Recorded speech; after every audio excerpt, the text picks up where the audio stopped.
galanni waaqayyoof haa ta'u. Macaafa qulqulluu keessaa wangeela Luqaas boqonnaa 19 tokko kaasee akka 7 dubbisaa keera dubbiin waaqayyoo. Yesuus Yaarikoo dhufee keessa darbe. Namni Zakkeewos jedhamu tokko achi ture. Inni hangafa warra qarattuu badhaadhaas ture. Zakkeewos kun Yesuus akkam akka ta'e baruu barbaade. Garuu namoonni waan baay'ataniif hojjaan isaas gabaabaa waan tureef isa arguu hin dandeenye. Yesuus karaa sanarraa akka darbu yommuu beeke namicha isa arguudhaaf isa fiigee qelentoo tokko yaabe. Yesuus isa kam isa Yesuus iddoo sana yommuu ga'e ol ilaalee yaa Zakkeewos dafii gadi bu'ii har'a mana kee ooluun anaaf in ta'aa jedheen. Zakkeewos dafee gadi bu'ee gammachuudhaan Yesuusin simate. Jarri kana arganii keessummummaadhaaf mana namaa cubbamaa kanaa dhaqee jedhanii hundumti isaanii Yesuus irratti gunguman. Waaqayyoof galanna ta'u. Ituma daangeffamtuu argita. Ituma daangeffamuun argata. Daangeffamuu gaafa jedhu daangaama waan ta'u maqaan isaayyuu hojiin isaa ittisuudha. Isaayyaas boqonnaa 45 yoo dubbifattan lakkoofsa 2 akka jedha. Lakkoofsa qorraa isi duran darbaa isa ol ka'e gadan deebisedha. Danqalaa sibiira boorrajjii irraa hojjetame nan caccabsedha. Danqaraa sibiiraa nan urreessaa jedheetu qabeenyaa iddoo dhokataatti walitti qabame badhaadhummaa iddoo dukkanaa keessa jiru harka kee keessan buusaa jedhe. Amma waa'ee qabeenyaa badhaadhummaatti utuu hin darbiin maal jedhee isa ol ka'een gad deebisa. Wanti ol ka'e kun waan ol ka'eef qaba. Har'a garuu gadi bu'a. Kedee qeroosii isa ol ka'een maal ta'a gad deebisa. Danqaraa sibiilaa sana maalan godhadhe danqaroonni kun waa itti saayiru qiroosii waa irraa itti saayiru. Maal jedhe mata dureen koo?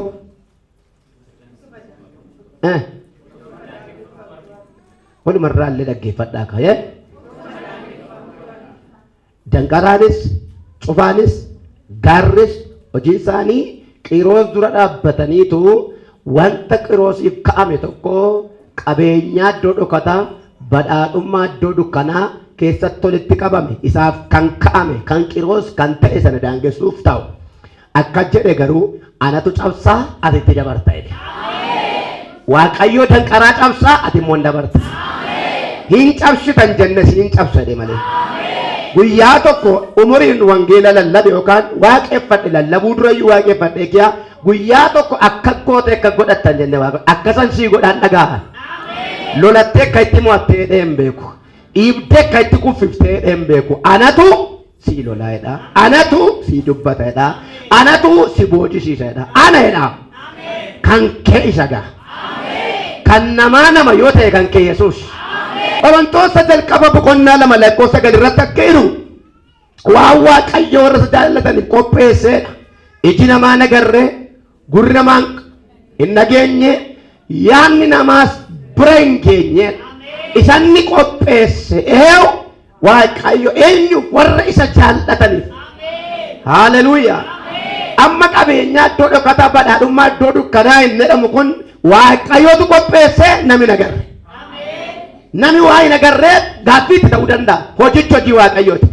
Zakkeewos namichi jedhamu kun qaraxxuudha. Akka amala warra Ayihudiitti namni qaraxxuu ta'e hawaasa kee qoodan qabu iddirii keessan jiraatu waldaa kiristaanaa gara nama wajjin waaqeffatu afoosha sasin jettan itti hirmaatu qaraxxuu jechuun nama keessa warra jireenya isaanii manca'oo seera muka abbaa keenyaa yookaan immoo seera Musee jedhu isaanii seera Musee kan cabsan caalchisanii namarraa humnaa ol tirfii kan fudhatan dafqa namaa kan nyaatan abaaramoodha ni kaa'u maqaa addaa qabu. Zakkeewos immoo qaraxxuudha. Qaraxxuu keessaa iyyuu immoo hangafa qaraxxootaati. Qaraxxuu qaraxxuura darbeeyyuu hangafa qaraxxootaa maalis turedha badhaadhaas turedha. Zakkiyoos kuni yeroo baay'ee waa'ee Yesuus kana oduu dhagaa fidaniitti Yesuus jaamaa bane, Yesuus du'aa kaase, Yesuus naafa diriirse, Yesuus gooboo qajeelche odeeffannoon dhufeetu Zakkiyoos bira ga'a. Zakkiyoos garuu Yesuus kana baruufi haalatu sadaangeessa maal waan ta'eef qaraxxuu waan ta'eef waldaa qulqullootaa dhaqee gooftaa argachuu hin danda'u. Mana qulqullummaa yoo nanne immoo Yesuusin adaraashaatti hin arguu hin qabu. Silkiitti Yesuusiif dawwaluu hin qabu. Lafanni jiru dhaquuf Yesuus dhibbaa dhibba waaqaa dhibbaa dhibba immoo nama qaamaan socho'a maqaa ta'eef. Yeroo hundumaa gaaffiin Zakkiyoos Yesuusuma kana arguudha. Fayyuu miti arguudha. Hammati arguu barbaaddeen ol sii ta'an immoo. Ameen jedhaa qaba. Gaafa hundumaa arguudha fedhaa arguuf garuu karaan qabu. Sababa maaliif? Sababa maaliif? Seeratu isa daangeessa. Maal waan ta'eef? Qaraxxuu waan ta'eef? Cubbama waan ta'eef. Gaaf tokko yeroo baay'ee arguudhaaf yaadee ganama tokko oduu tokko dhagaye. Yesuus karaa sana darbee mana qulqullummaatti barsiisu akka deemu dhagaye. Warri Yesuus duukaa deeman Yesuusin ajjabanii waldaa galaniiru. Ija namaa laallatee, naannoo laallatee, lafa namni sana agarratti ituu namni tokkoyyuu sana argin naqeetu daandii inni irra deebi'ee deebu dhufu yookaan darbu qilintoo guddaa tokko filatee yaabbatee taa'e. Maaliif qilintoo yaabbatee yoo jedhame itti gahisoof otoo hin taane tokko Zakkiyoos hojjaansa gabaabaadha. Namoonni Yesuus duukaa deeman immoo baay'eedha. Hunduu dhedheeraadha. Wal fakkaatu. Inni immoo warra Yesuusin ajjaban arguu qoonti. Yesuusin arguu barbaade. Eewun arguu barbaaddaati. Si mul'ata. In mul'ata. Warra arguu fedhaniitti mul'ata. Sababni inni muka isa yaamsisee hojjaasaatu maaloodha? Gabaabaadha. Deemee dhiibbatee akkuma hojjaasaa gabaabaa sanatti fayyadamee naqeen ilaallafi immoo inni ittisu. Maaliif? Cubbamaadha. Qaraxxuudha. Dafqa namaa sassaabu. Seer malee jiraata. Nama boossisa. Akka jecha isaaniitti. Kanaaf oole itti dhiyaachuu hin danda'u. Tokko hojjaatti ittise. Tokko seeratu ittise. Yesuus Kiristoos garuu akkeedhe warra karaarraa badaniifan maal ta'edha? Dhufeedha. Yesuus oriijinaaliin isaa kan Yesuusin argachuu qabu Zakkiyoos ture. Sirrii masa maal waan ta'e? Cubbama waan ta'e. Kan nabe garuu eenyudha? Isuma Yesuus dhufeettu Yesuusin argachuu dadhabe. Cubbamaaf hin dhufee deeman. Warra karaarraa badanii akka hoolaa tiksee qabnee warra karaarraa badan warra jireenya kee ba'aniifan dhufee deemi Yesuus. Akka taanaan warra Yesuus dhufeef keessaa Zakkiyoos tokko. Amma Yesuusii dhufeera. Warra barbaadaman keessaa tokko taateetu jirtu dhokatte taanaan. Warra barbaadaman keessaa tokko taateetu jirtu daangeffamte taanaan. Warra barbaadaman keessaa tokko taateetu jirtu ittifamte taanaan የምስራች milkaa'insi oolu. Kan dhufeef Yesuus kan inni nama ta'ee dhufeef Yesuus isa cubbamaa akka Zakkiyoos. Kan Yesuusin dhabee daangeffamu garuu luboota, faarisoota, saadiqoota warra nuyi lubaa waldaa qulqullummaa keessa jiraannaa wangeelli nuu galeera warra jedhantu karaa dhowwate. Haa ta'u malee gaafa guyyaan namaa ga'ee naman to'essisu namichi si hin teenye. Haala na itti fedhee hin teenye. Hojjaan itti fedhee hin teenye. Macaafa qulqulluu keessaa tokko kana lammatamu Maarqos boqonnaa 10 lakkoofsa 46 kaasee seenaa namicha jaamaa sanaa baay'ee natti tola. Lakkoofsa 46 kaasee namichi kun kadhataadhaan waggaa dheeraa karaa bukkee ture. Sagalee namaa gurraan dhaga'eetu nama akka ta'e sokoksaa dhaga'eetu kadhata qarshii. Gaaf tokko garuu Yesuus bartoota irra darbuu gaafa dhaqu eenyuta siin darbaadhe gaaffii gaafate. Eenyu darbu eenyu nuun beeku namichi. Gaaffii akkasii immoo gaafatee hin beeku. Har'a garuu gaaffii dhufe. kaleessaa birriina gargaaraan har'a garuu sadarkaa jijjiiramu jalqabe. Haleluuyaa. Asaana gargaaraa sana gooftaan gara maatii jijjiire eenyummaa baruu jalqabe. Eenyu tasiin darbannaan bartoon Yesuus ilma Daawittu Yesuus nama Naazreettu asiin darbannaan Yesuus ilma Daawit namaa redheeyye. Wala qarshiise wala maaloose wala birriise dhiiseetu amma asaa jijjiireetu ajandaa jijjiireetu ilma Daawit namaa jennaanidha. Lakkoota buttami saddeet dubbatan hundumti isaaniidha.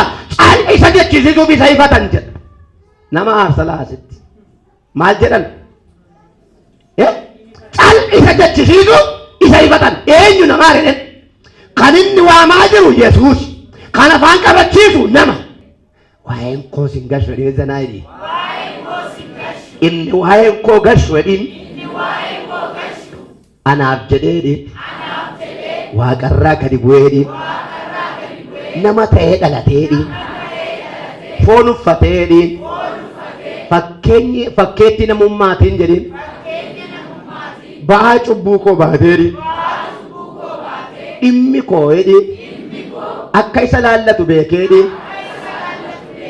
naa fannifameera naa du'eera kan koo isa bichaa ilaallata.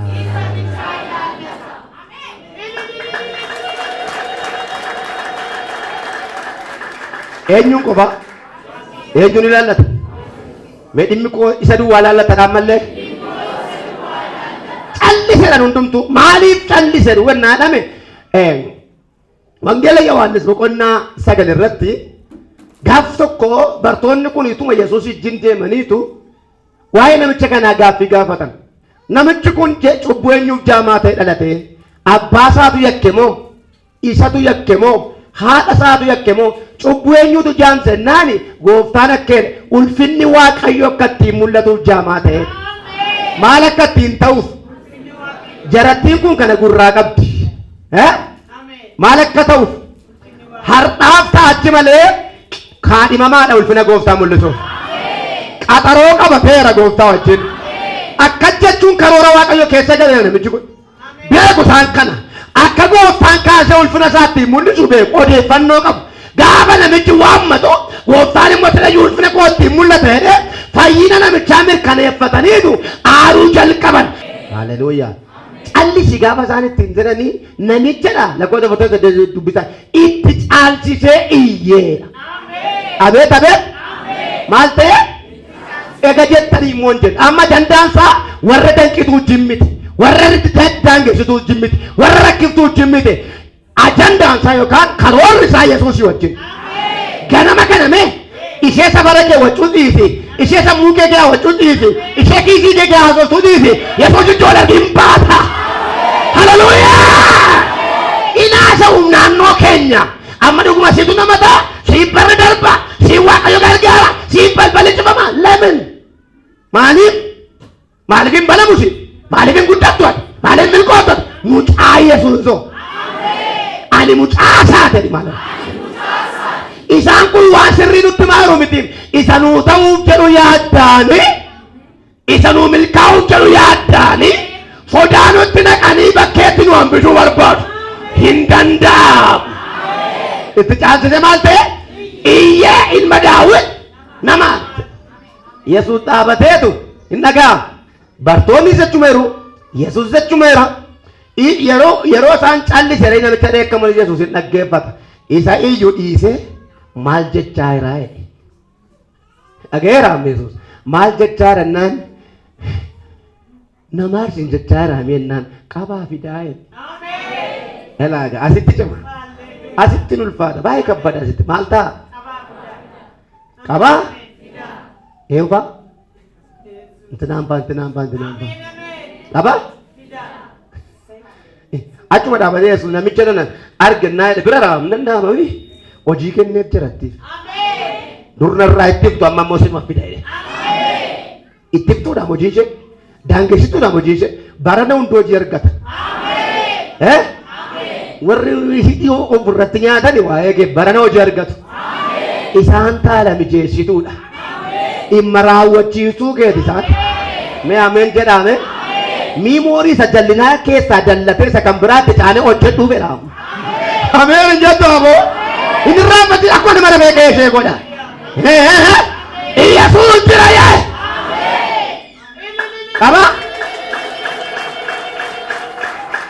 Qabaa fidaan nama immoo galgaliitu jabaadhuu ka isi waa maadhanii goototanii kaasa.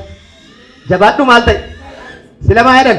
Callisee. Ammoo hin taabaran. Hin taabaran. Afaanuma salphina kee himeetu.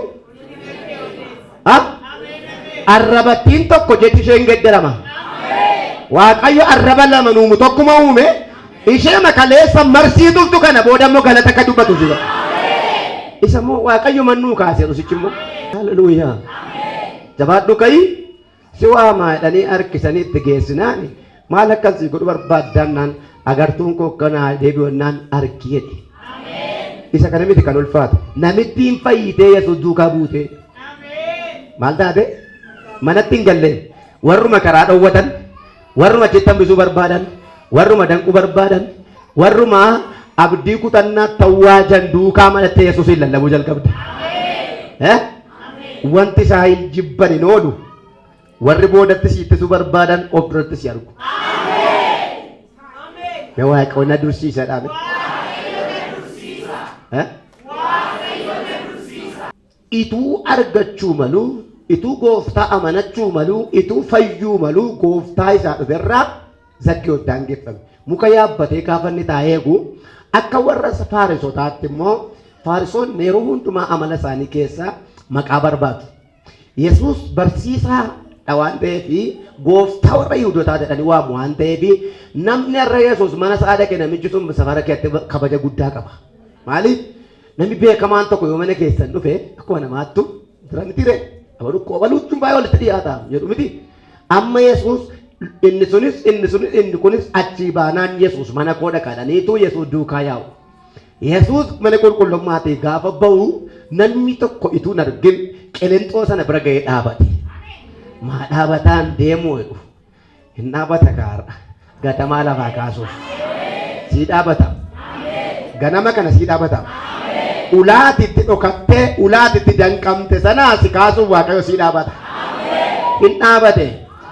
Dhaabatee ol ilaaleetu Zakkiyoos dabi gadi bu'i arra mana kee oola.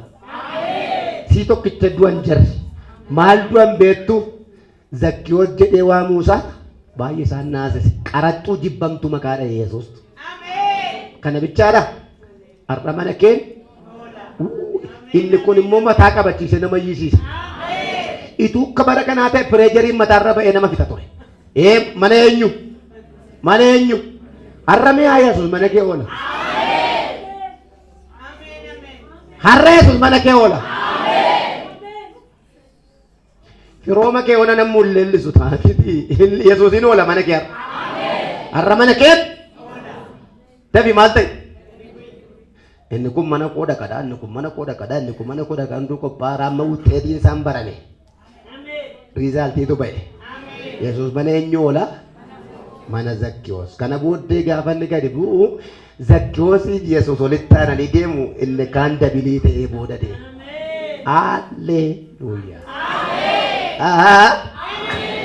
Ofitti aanfatedha. Akka kaleessa dheengaddaa dubbachuu hin danda'u. Akka kaleessa dheengaddaa dubbachuu hin danda'u. Lakkoofsa torba dubbisa. Lakkoofsa torbarraa maal?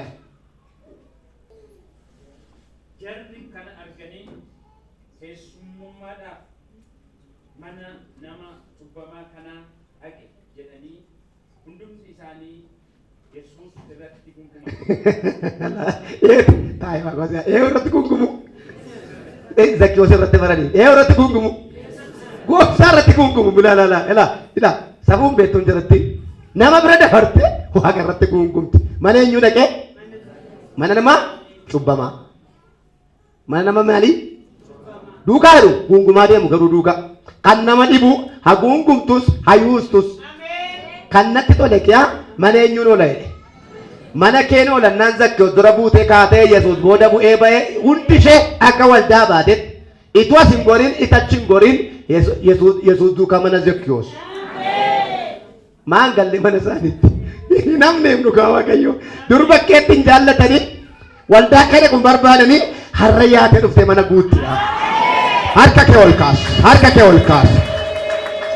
Har'aa jalqabee ilmi waaqayyo mana kee galuu irraan kan kee ulfinni mana kee haa galu. Eebbi mana kee haa galu. Mo'ichi mana kee haa galu. Dhugabaatiin mana kee haa galu. Ililleen mana kee haa galu. Isa jiraataa mana irraan kan ka'e. Gooftaa jabaa sibilate irraan kan ka'e. Abbaa guddaa sibilate kanarraan kan ka'e. Wanti qaleessa mana kee bira darbe. Wanti mana namaa lixee mana kee lixuu dide. Eebbi mana kee bira darbe. Kakuun mana kee bira darbe. Milkaansi mana kee bira darbe. Dhiiga Yesuusiin mana kee haa galu. Haa galu mana kee. Haa galu mana kee. Haa galu mana kee. Haa galu mana kee. Iyyarra waan haaraan mana koo gala hime. Dabalu yaadika. Dabalu yaadee. Jalatalaa duwaa gayyoo.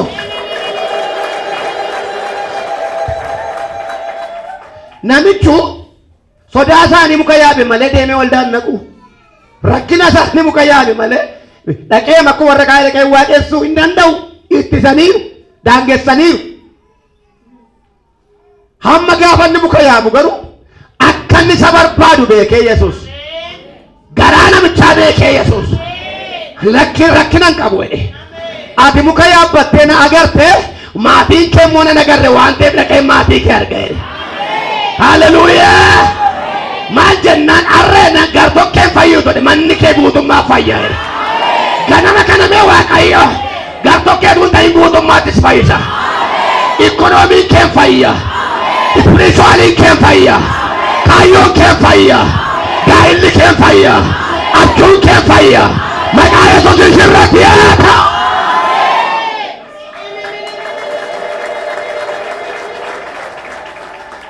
Akkamitti mootii ta'e mana namicha cubbamaa kanaa kana duwwaadha. Du'a isaanii isa sadaffaa gaafa dhaqanii maaddeenni aannaa Yesuus nyaachuu jalqabe. Kan Yesuus nyaate dhiisure aaraama nyaachuutti ka'an. Durmaan jedhu minaan cubbuuti dharroo hima nyaatu haa. Haleluuyaa. Haleluuyaa. Namni mana isaa dhaqee namni nyaatiin galee hin jiru. Yesuus jireedha. Kottaa gooftaan kun akka itti dhufu beeka. Gibbi girri hin beeku dhufnaa inuma dhufa mana kee. Haleluuyaa. Isa dhumaa keedhe har'aa jalqabee nagaan maatii kanaaf ta'eera. Eenyuuf ta'eera? Haati jirti, abbaan jira, ijoolleen jirti, sarraatanyaan jira, maaloon jira, hundumaa maal ta'eera?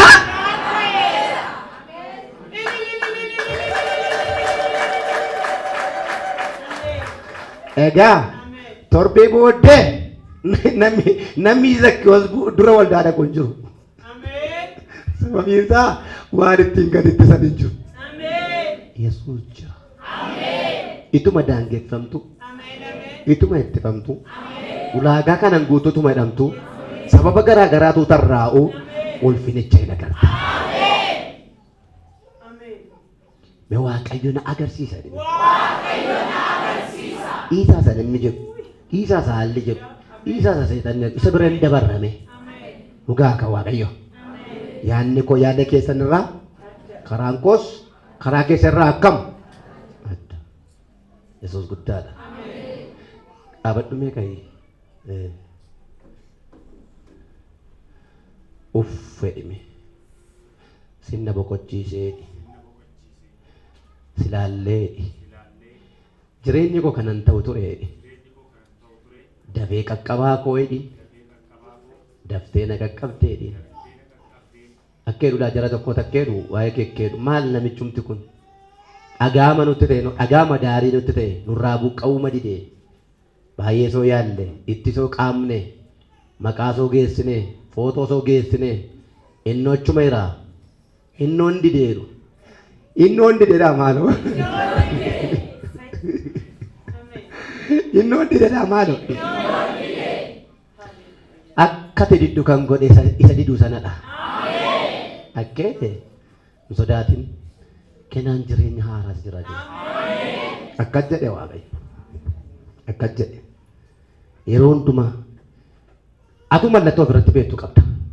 Atumtu beekta. Mallattoo ofirratti beektu qabda. Lollati lolamtu, dhibeen ati dhibamtu, waraansa ati waraanamtu isa noormaalii akka hin taane beekta atumtu. Akkeedha bita keessa mirga keessa dhaabadheen jira. Akkati nama hin qabne beekeen, akkati qophaa taate beekeen, akkati abaluqoo jettu jettee waammattu hin qabne beekeen wabiisii darbe ittan si fufsiisa in sodaatiin ganaa jiraatta. Ammayyuu Waaqayyo waa sitti xaxaa waan tokko harka kee hin galchatta. Wanti tokko harka kee hin gala. Waan kana immoo ragaa baattee dhuftee dhugaa baata. Dhiidhachaa jirta dhiyootti hin qabatta. Galaana akka kee dhiiga Yesuusiin taayyaati. Waaqayyo jireedha. Waaqayyo jireedha. Isa barbaadde wala garta baran. Zakkiyoos ikkoo nama barbaada tun ta'in eenyuun barbaada? Gooftaa barbaada. Gooftaa manni barbaaduuf isa gidduu goranii warri gidduu deemtuun hin galti ati ulfina keetti walitti baata. Eebba keetti walitti baata. Namoonni baay'een deemsa baay'ee deemtanii prosesii baay'ee bittanii waan xinnoof bitanii danqamtanii kan jirtantu jirtu. Waan guddaa aarsaa kaffaltanii waan guddaa gatii baaftanii Waaqayyo akka jedhe jalqabdee xumuran dhabu. Si jalqabsiise si xumursiisa. Namoota baay'eedha wanta jalqabdan wanta si jalqabdan garuu baay'ee aarsaa kaffaltaniitu baay'ee dadhabdaniitu raawwateera jettanii immoo gammaduu hin dandeenye.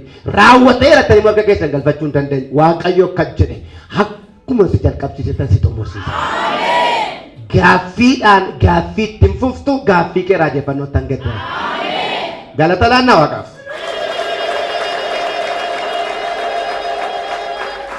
Ituma daangeffamtu isa barbaadde, isa abjadde, isa dheebotti argita. Kan dhaabanne Waaqayyoon kadhanne. Gammachuudhaan afuruma haara galfataadhaan itoo hin dhiphisin utoo hin cannaqin fuula Waaqayyoo jiraachuu keenya yaadachaa amma keessa keenya Waaqayyo wajjin haasofna. As Waaqayyootu jira. Galanni siif haa ta'u.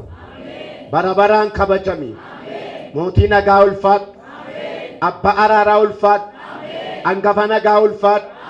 Tiksee dhugaa ulfaadhu. Oolchaa dhugaa ulfaadhu. Gargaaraa dhugaa ulfaadhu. Nu gargaartee gargaaramneerra. Nu eegdee eegamneerra. Nu jiraachiftee jiraanneerra. Siin halkan dukkana edaa dabarreefa kana geenye. Siin miilli keenya tarkaanfatee iddoo kana ga'e. Afuurri keenya yaa Waaqayyo siin boqote. Sammuun keenya siin nagaatti yaaduu jalqabe. Iddoo ciifne siin fayyaatti kaane. Baay'een ciisee jittabe baay'een ba'ee bakkee tabe anaaf saba kanaaf garuu eegumsa keetu nuuf ta'e.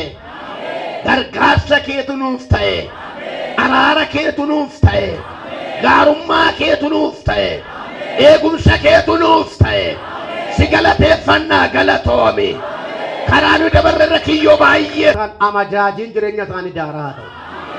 Guddina isaanii inni qabe, mul'ata isaanii inni qabe, fayyaa isaanii inni qabe, hojii isaanii inni qabe, kaayyoo isaanii inni qabe, ol ka'u barruu kana iddoo jirutti daaraa ta'u. Misha sadii ifadhaa waan naa jedhe Waaqayyo. Isaadhumaa akka hafuura saree maraatu jedhamti dur biyyatti.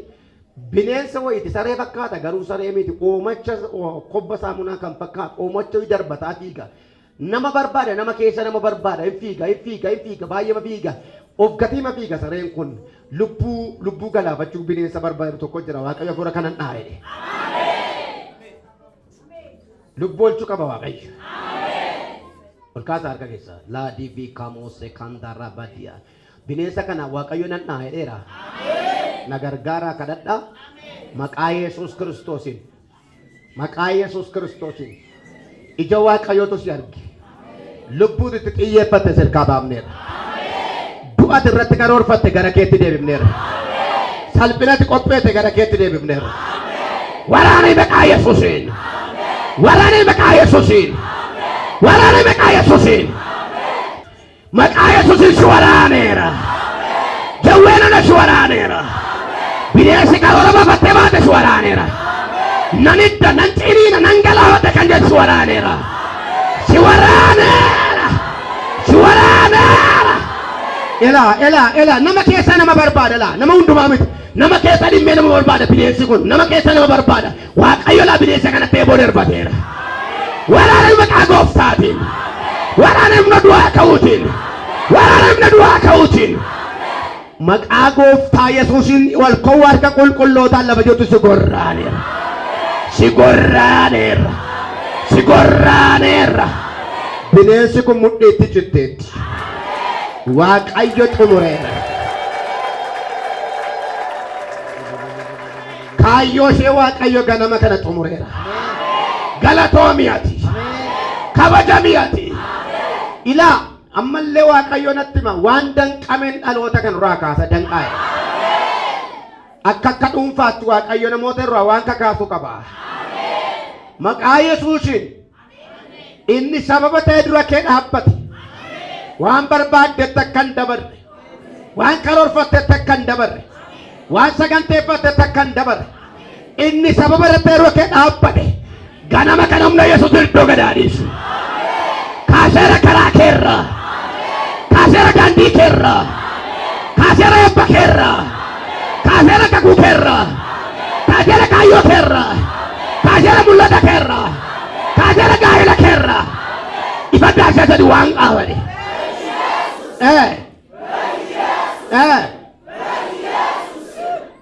Nama ulfina waan guddaa tokko qindaa'e wanta kana garuu beellame qabame gaafa beellama sanaa dubbii namaa gargar godhee wanta ta'uuf jedhu sana fashaleessu hafuura tokkoon argaa Waaqayyo garuu hafuuricha busheesseera.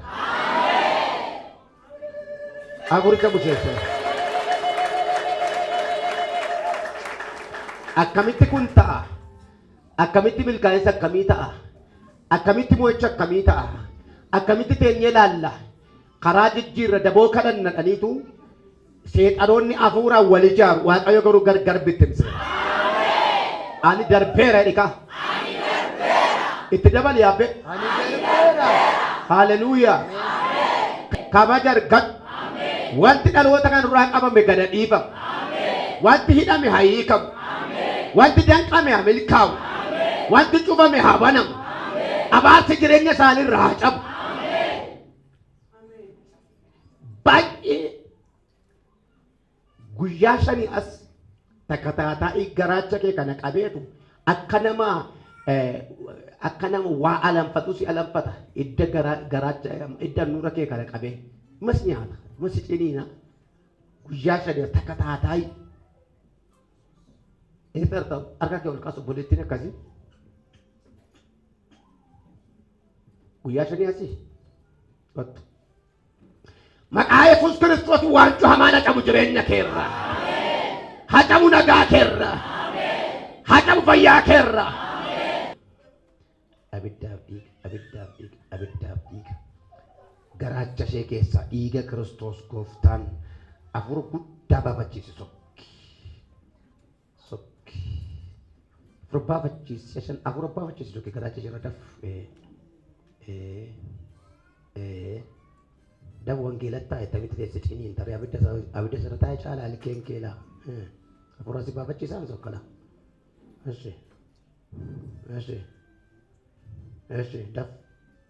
Daf argasuudha yaa'i dhukkubi kun yaa'i addaamu miti kan si gubaa yeroo Yesuusii dafee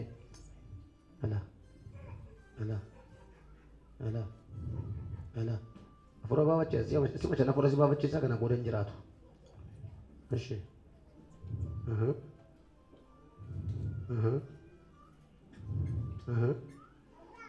Tokko, lama, sadi, afur, saduma, bukai maqaa Yesuusiin. Qayeera. Ilkee diina biraatti darbatamudha Waaqayyo. Galanni siifate. Waaqayyoodha galatoomiyaati. Bara baraan kabajamiyaati. Waaqayyo itti na dabarseedhaan. Namoota baay'eetu gammada walii gammada. Namoota baay'eetu waa walii gammada. Jedhe Waaqayyo. Sagalee ganama kanaan namoota ka'een danqame namoota jalqabeen xumura dhabeedhaniif milkaa'ina isaan dhufeera jedhe. Sagalee ganama kanaan awwaajii shaareera. Sagalee ganama kanaan boo'icha moo'ichatti geddereera. Maqaa Yesuus Kiristoosiin ulfinni Gooftaa si yaadus. Galamni kun ganama moo'icha kee haa ta'u. Waan barbaadde dhabdee wal argi. Abjuutti arguu kan dadhabde, raajii dhageesse arguu kan dadhabde, kadhattee arguu kan dadhabde arraa jalqabeetti milkaa'i. Maqaa Gooftaa Yesuusiin itti milkaa'i. Waaqayyotu dubbate milkaa'i. Gaarri dura kee jiru booda keetta darbe. Galaanni dura kee dhaabbate haa gogu. Danqaraan wal mare dura keetti haa urraa'u. Sababa danqama kee kan ta'an iddoo gasiifa dhiisan. Warra dhaloota baay'ee gatii baasan arraa booda gatii siifa baasan. Akaakayyuu kee, abbaa kee, sarmaansarii kee kaleessa gatii baasisanii har'ammoo darbaa dabarsaa hidda qoratanii zariirraa zariirratti ce'anii maatiidhaan nama rakkisu warri baran si bira gahanii salphatan. Neetwoorkii isaanii si bira ga'ee daaraa ta'u. Humni isaanii si bira ga'ee bishaanaa ta'u. Dadhabbii isaanii si bira ga'ee daaraa ta'u. Libaatii isaanii si bira ga'ee daaraa ta'u. Maqaa Yesuus irratti milkaa'i. Irratti milkaa'i. Irratti milkaa'i. Caayi maqaa Yesuusiin. Darbi maqaa Yesuusiin. Dhaali maqaa Yesuusiin. Sibaaseera waan gaariitti. Sibaaseera lafa haaraatti. Sibaaseera dirree eebbaatti. Sibaaseera dirree moo'ichaatti. Sibaaseera dirree galataatti. Sibaaseera dirree dhugamaatti.